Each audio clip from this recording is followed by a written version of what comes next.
Hey everyone, this is an exciting one. We're doing a microphone shootout for the FIFINE K688.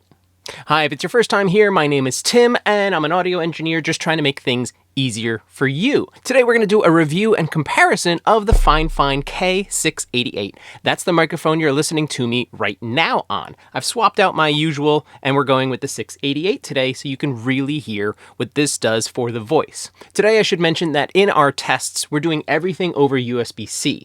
I wanted to take any external preamps out of the equation and just use all of the internal components on both of these mics as we compare them. But throughout most of it, you're going to be hearing me on the 688 until later in the video where I'll go back and forth between these two. They're from the same manufacturers, so we can do a pretty fair comparison between different products from one manufacturer. Let's go over some of the features of the K688. Inside the box, you get the microphone itself, which has its own built-on shock mount. That's for reducing any kind of like footsteps, external noise, just something that could transfer into the microphone. It just isolates it from any kind of movements like that. Also inside the box, you get a really long USB-C to C cable, and at the one end, it does have an adapter to change it to a USB-A. This way it's compatible with all kinds of different machines. Like we saw on the Tank 3 model, on the K688, there is a headphone jack, and there are two controls. There is one for the sensitivity or the input gain of the microphone, and there's also an output control for those same headphones that you could plug into either one of these options. Also, like the Tank 3, which has a mute button right up on top here, there is one on the body of the K688. I'm not going to touch it right now because I don't need to cut off the microphone. But you could do that. It illuminates green when it's on, it illuminates red when it's off. Just like how this one can.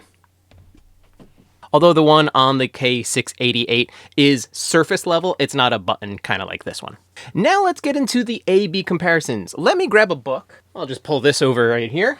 And there's a nice little exchange that happens in here that I'm just going to read and make up some voices for, and we'll go back and forth as I'm doing this so you guys can get a true comparison of the K688 versus the Tank 3. A blazing hearth fire fills this room with warm light. The firelight glints off a poker beside the fireplace, and the walls are lined with ancient books. A huge painting hangs above the mantelpiece in a gilded frame. The firelight illuminates the portrait, an exact likeness of Irina Kolana. How old does the painting look? I'm going to check the books. Okay, I'll get to those in just a second. You two, what are your characters doing? I stand near the door, sword drawn, ready for danger. This place is creepy. I go near the fireplace. A warm fire sounds nice, but also I'm alert for danger. Okay, got it. Please make an intelligence or history check as Gareth looks at the painting.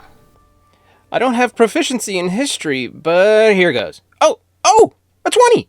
That's a total of 20.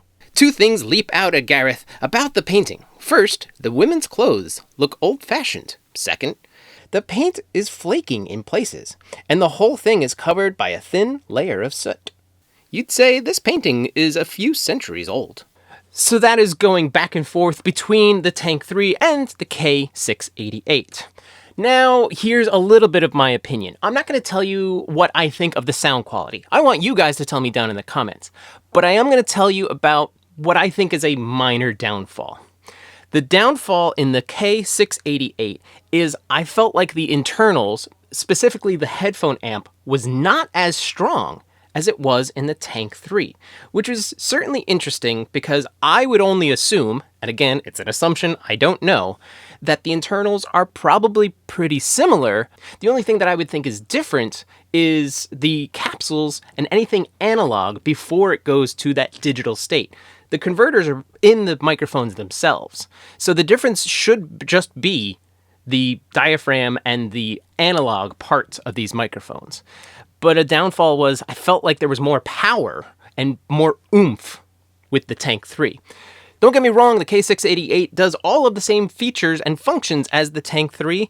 That's just one minor thing for me, but that's not a huge turn off. If I really needed something more, I would just use a different headphone amp and not use the internals of the K688. But our use case right now is kind of particular, and so we have to think about what these microphones are really purposed for. They are purposed for exactly like we're doing now, maybe recording videos and doing some voiceover kind of stuff.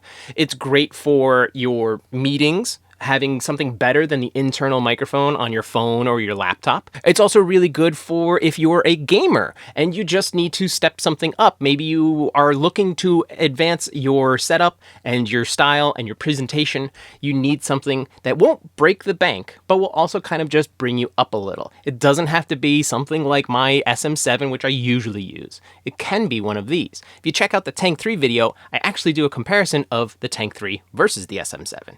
But we wanted to go between different FIFINE microphones for this video. So there it is. That is the FIFINE K688, available right now. So use a link down in the description. It's an Amazon link and it's an affiliate link. So if you use it, a little will come back to help the channel and support me. And I would really appreciate that. If this is something you're interested in, you can go and grab it now for whatever USB or XLR microphone needs you may have. Is this something for the recording studio?